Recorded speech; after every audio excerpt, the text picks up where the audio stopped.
Welcome into the Jazz Notes podcast. I'm Ben Anderson. That's David James. Again, our second Thursday episode. We are going to be recording these every Thursday with DJ. Always excited to have you here, DJ. Good to be here. The Utah Jazz were crushed by the Lakers the last time we saw them play. Very good first three quarters. Keontae George, when he's hitting shots. We could debate that. Go ahead. You don't think it was a good three quarters? There were good things that happened. It was 88-87 with 4 minutes to go. Yes. On the road at LA, who's 10-4. He's 11-4 now. The Jazz are, spoiler alert, not a good defensive team. No, they're not.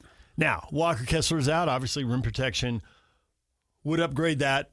Somewhat. To what degree we could argue. It would upgrade it. How far? But when I watch them give up 67 points and a half, I pretty much assume they're going to lose the game.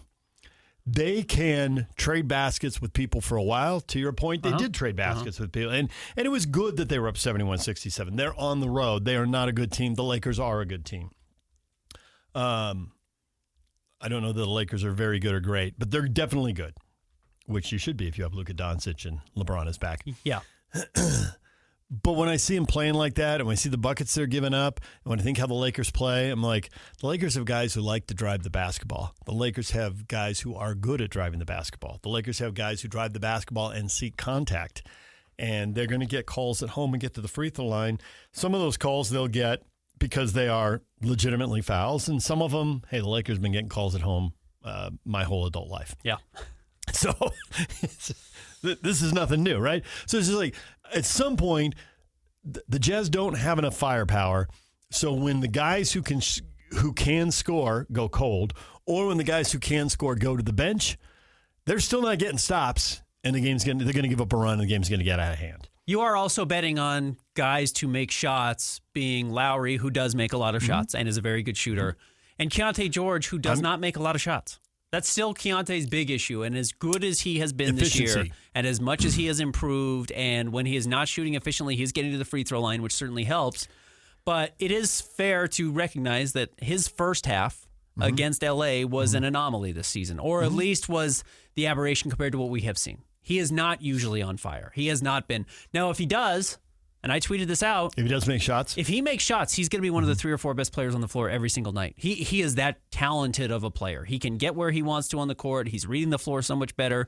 He's trying much harder defensively, which doesn't mean necessarily he's Gary Payton, but it does mean that he's not so bad on that end of the floor that he's going to give back everything he creates. 100%. Even if you're not good, if you could at least try and you could at least move your feet and try to stay in front of somebody and not blank out when you're on the weak side, and try to stay connected to whatever the team is doing, whether that's rotating around the three-point line, defending against cutters coming through. You can't just let people run freely through the paint and think you're going to get away with it, especially if their names are LeBron or Luka. Yeah, Austin Reeves, and that's only going to come up more because Friday night we're going to see Shai Gilgeous-Alexander. I agree. And Lakers again on Sunday. And the fact that he went 13 of 23 in that game, that was a night he was efficient. And inside a game, of course, there's going to be hot streaks and cold streaks. He's more efficient in this quarter, this half, that half. I get all that. That was a high-end game for him, no doubt about it. That's a high-end game for anybody. 34 points in 35 minutes, 34 points, 13 of 23, the 5 of 13 from three-point line. You can live with that, absolutely. Probably wish he shot more free throws. Of course. Yeah, no Jazz player shot free throws in this game. Yeah, he made the 3 he got. It was 3 for 3. Now, you can also say he didn't get a lot of calls in L.A. But you bring up an interesting point. They don't have enough other players who can score. Yes, and that's a very good point. And how many teams in the NBA, yes, the Jazz are in a rebuild, and yes, defense is a problem. But if I told you any team on any night gave up 140 points, pick them to win or lose, Ben. Yeah, right, that's a loss. Yeah, every night that's a loss. And to that point, so let me start here. November 7th, on the road at Minnesota. That's before this long road homestand began. But even, it's notable they've been at home. Here's what they have given up since November 7th. 137 points. 120 points, 128 points, 132 points, 147, double overtime. So that's a caveat there. And then 140 points. So they are giving up huge sums every night. The defense is not getting stops that are meaningful in any way. And the only way to win games when you are giving up 120 points or 126 points on average, 123 points, whatever it is, on average over the last 6 games is to outscore them. And right now, while Lauri is scoring 30 points a game, you feel like you have a puncher's chance. And when Keontae goes out and has 30 in back-to-back nights like he's had, you do feel like you have a puncher's chance, even though they lost by 15 points or whatever it was, 14. They changed the score after the game to the Los Angeles Lakers. How much do you actually believe that Lauri's going to keep up? What happened there? Because that threw me off. I don't know. I read my story the next morning, and I thought, did I get the score wrong? I was asleep. I saw 125 in one place. I saw 126 in another. I ended up going with 126. It got changed while I slept. Well, at one point, the SEG broadcast, the Jazz broadcast, and the NBA box score were different. Yeah. Early in the game or in the third quarter. So something happened. Yeah. Regardless, neither here nor there, you are counting on guys to play ways that historically they haven't played, which Lauri at his best, I think, can average 26, 27 points per game. He's not a 30-point per game scorer. He's not. He doesn't create for himself. Now, he is better at it this year than he has been in years past. Okay, but aren't they using him, and I don't have any data on this. This is strictly eyeball stuff. It seems to me like there are more possessions where things are run for him. Absolutely. Everything is run for him. Right. But as opposed to before, they run pick and rolls, maybe not well, but they'd run them. They'd run pick and rolls, and maybe the ball found its way to him and maybe it didn't. Now, over time, as he became identified as a shooter, and then people are never going to rotate off him and they're never going to leave him, that's a poor way to get him the ball. Because it's not going to get him the ball, or it's going to get him the ball. He's contested, and now he's got to create. And it just seems like they put in stuff. They ran, it was really slick, whoever came up with it. And I don't know if a player suggested it because they ran it on some other team. I don't know if an assistant coach did it. I don't know if Will Hardy did it. I don't know if they stole it from some other NBA team. But the ball was going, picture it's going left to right on TV. Mm-hmm. And the ball's on the far side right in front of the Jazz bench. And Lauri goes over to set a pick, free throw line extended on the far side. Mm-hmm. And they decide to switch the pick. And he spins and goes to the hoop. That poor defender has a 0% chance of defending Lauri going to the hoop. Whoever had the ball, I think it was Keontae, had the ball. So you've got a smaller guy on him. So now he's switching on to a bigger guy. Yes, this is what I love about what the Jazz are doing with Lauri right now. And the way they drew up that pick and roll, Markkanen is setting a pick and roll so that he is on the hoop side of the defensive player. The defensive player is outside. He's on the sideline. He's not going to get between Lauri and the hoop. And Lauri set that pick for 1/10 of a second and turned and sprinted to the rim. The other 3 players were spaced, so that help was very unlikely. Lauri got a good pass. Whoever threw it, maybe it was Collier, maybe it was Keontae. Whoever threw it threw a good pass, and it was an easy pass, quite frankly. And it was an easy layup. And I'm like, that's well designed. I love the number of ball screens that Lauri is involved in, because then he's one pass away. Right. He's not standing in the corner, waiting, and then you've got somebody up rotating on the elbow setting a screen, and then you have to throw a skip pass to him. Is all of this only because away. Kessler's hurt and they're making the most of a bad situation? Well, I think that is what is the genesis of it. Yeah. And look, sometimes those injuries end up being the best thing that has ever happened to a team. Ask Wally Pipp, or that wasn't good for him, but it was good for the rest of the team. So this can be something that unlocks Lauri in a different way. And the way he can continue to score 30 points a game is he's taking 21 shots a night. He was taking 14 last year. And a lot of times when we say that, we're talking about, okay, now someone's got the ball in their hands. They're creating for themselves. They're being selfish. And he's getting stuff that is drawn up for him. He is getting high-quality looks. I don't look at him taking a shot very often and think, well, that's not a good shot. No, he's getting good shots. And he has figured out some isolation stuff that he is not doing in years past, where he was playing off the ball and catching it and shooting, and now he's getting it. And you could go back, I could pull up the numbers, but his 3-pointers assisted on last year, it was probably 98% of his threes that he made were assisted on. And now he is having plays like the end of the first half, and it's a little different because it's the end of the first half, but he is catching the ball and he's dribbling and he's saying, I have a mismatch and I can just shoot over you, and it doesn't have to be somebody set this up for me, or he's driving and throwing his shoulder into people. I'm torn on this. I know he gets criticized, and there's down the road, there's some truth to it, and down the road there could be a lot of truth to it. But in the short run, it's like, well, we want teams to have a lot of assists because it shows they're moving the ball, they're passing the ball, they're probably putting a lot more pressure on the defense because it's hard when the ball's switching sides and when it's going from high to low and defenders have to move. That's difficult to defend as a unit. One guy makes a flaw, there's a seam, there's a crease, someone's driving or cutting, and you're beaten. So now we got a guy who is part of this team game and gets a lot of buckets off assists, and now we're going to criticize him for it. Sure. Now, the only reason I'm willing to go for it, because we're kind of spinning on our head here, criticizing somebody for doing something that we're demanding. The only reason to criticize him for it is, and the Jazz are a long way away from this, but when you get to the playoffs and you play 7 times in 14 days and you're super well scouted and everybody knows everything, you'd better have a lot of different ways to get a bucket, because no one way works for a whole series unless you're in the first round and you're wildly talented and you got LeBron and you're playing some poor team with 35 wins. But you get deeper in the playoffs, you got to have different ways to score, or you're not getting it done. So I can accept it to that degree, but that criticism does drive me a little nuts. I won't be surprised. I get what you're saying. And I'm actually not even saying Lauri needs to score. Lauri isolation is good. You have to have that guy. One of the big issues, and I think it's going to continue to haunt the Jazz because it has already at points this season, is when you are in close games late, let's say 88-87 with 16 minutes left in the game, and even that's kind of drawn out. You can still run your stuff. 4 minutes left, 6 minutes left, 6 minutes left. Jazz are at Sacramento. Yeah. Or 6 minutes left, Jazz are, let me see if I can pull up this game really quick. The Chicago game? Chicago game. And the Jazz ended up winning that game, and I actually think Lauri isolating is a good example of how it did work. If you don't, it's the Atlanta Hawks. There's a good example of this that we have seen recently. You know, the offense, the Atlanta held the Jazz to 4 points over the final 6 minutes of that game. It's because they didn't have a guy to give the ball to go score. Mm-hmm.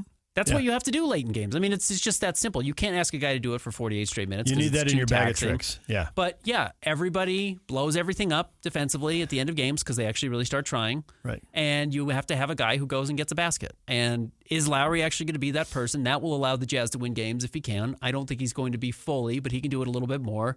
And if not, then you're asking Lauri to do it. And if you're not asking, you're asking Keontae to do it. And if you're not asking Keontae, who do you go to? And I do think that will be the next development with the Jazz. If they are in close games. They're going to go to Ace Bailey one day? Well, that leads me into my next thought. All right, there we go. With where we are with the Utah Jazz. They just lost to the Lakers. They have suddenly lost 5 of their last 7, even though they are 5-9 on the season. They lost 5 of 7.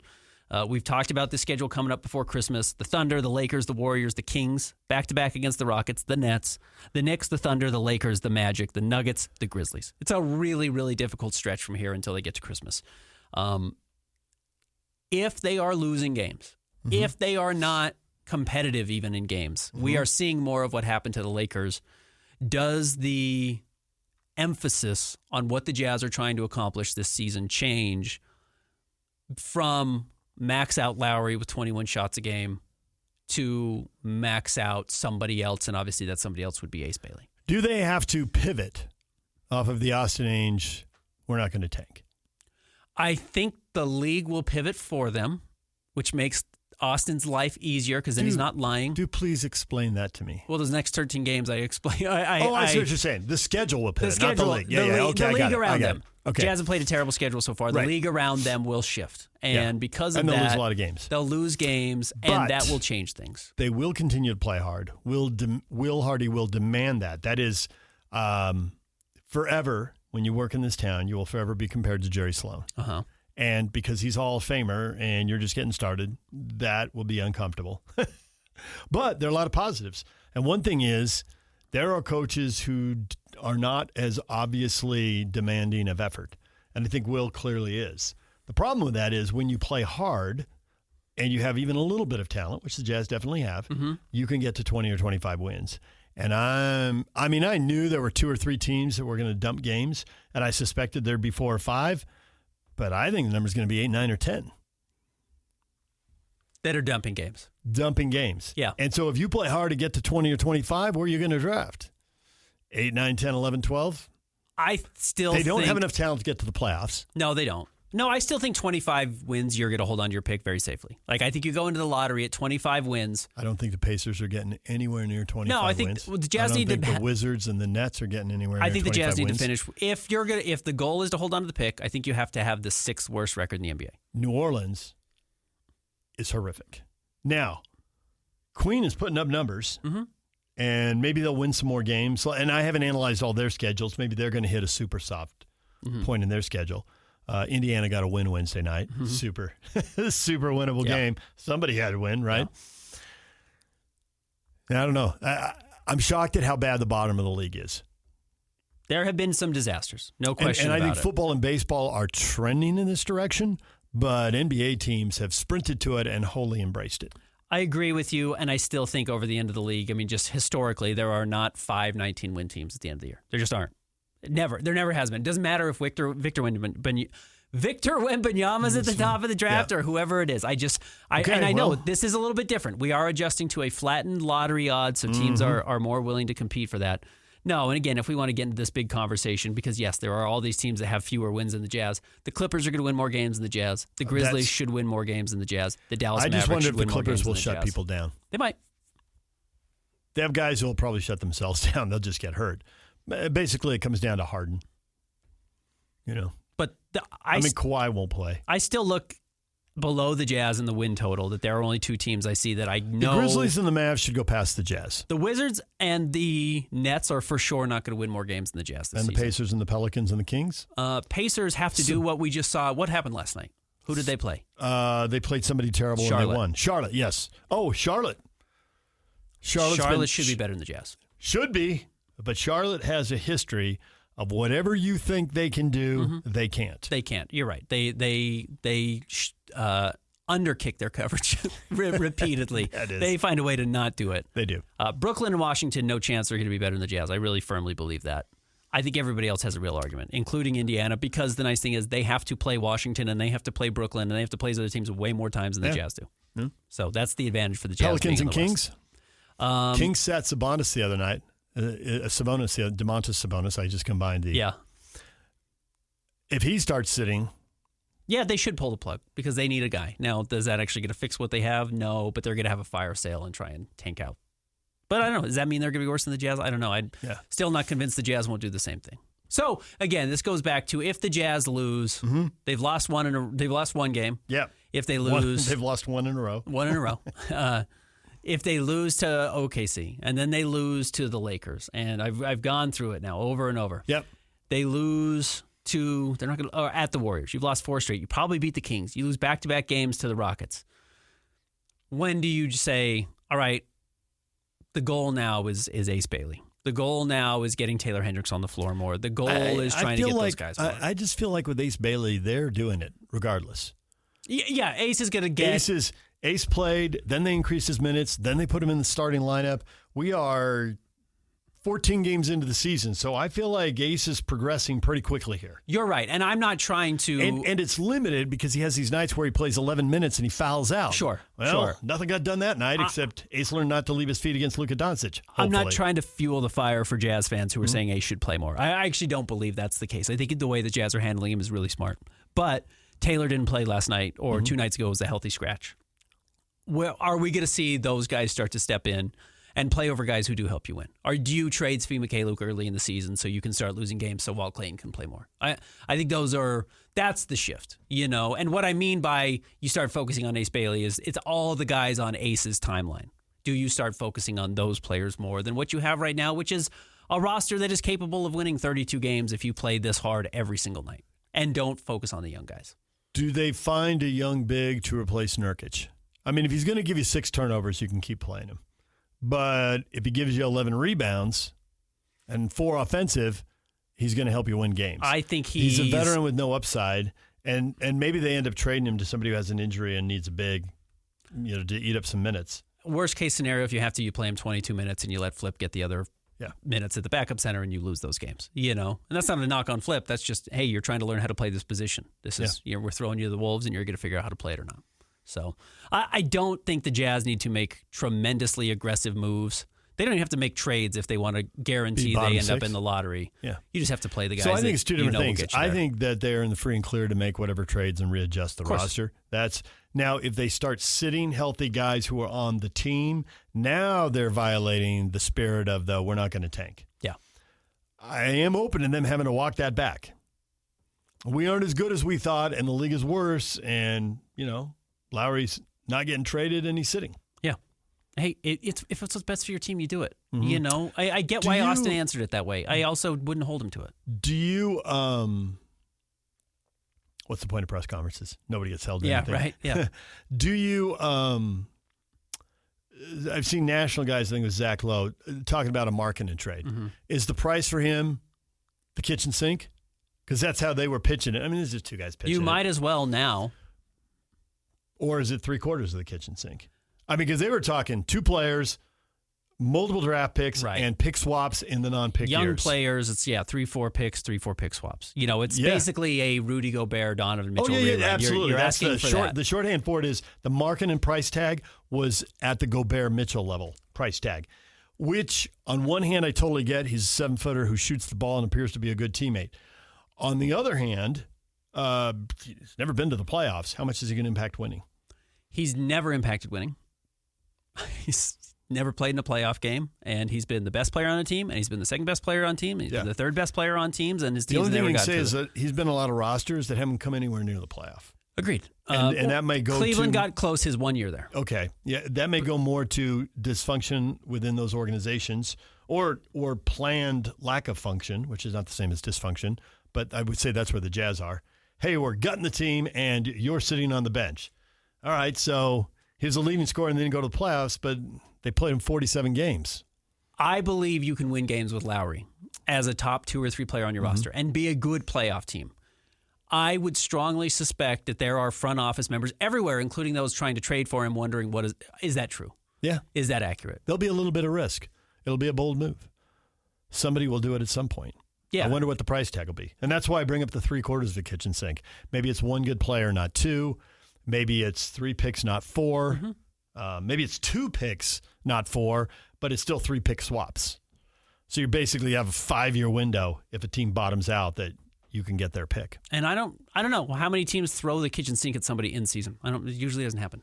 It's not generally how it works. I think we would just have to watch as we go through the year here and see who would be motivated to do such a thing because they're achieving at a higher level or because they are underachieving. Jazz take on the Oklahoma City Thunder on Friday. They take on the Los Angeles Lakers at home on Sunday.